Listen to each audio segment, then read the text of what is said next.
છોટાઉદેપુર જિલ્લામાં દર વર્ષે હોળીના બીજા દિવસે એટલે કે ધૂળેટીના પર્વ પર ચૂલનો મેળો યોજાયો। આ મેળામાં આદિવાસી સંસ્કૃતિ અને પરંપરાનો અનેરો ઉત્સવ જોવા મળ્યો।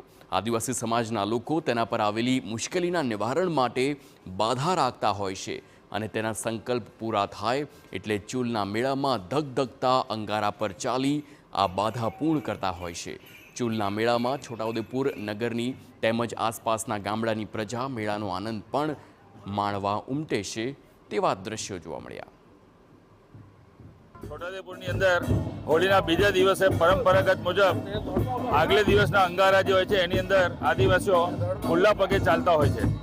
આ પરંપરા વર્ષોથી થતી હોય છે, રાજા મહારાજા વખતથી, અત્યારે લોકશાહીમાં પણ ચાલુ જ છે। હું અહીંયા પ્રોપર છોટાઉદેપુરનો છું, પાછળ જ રહેવાસી છું।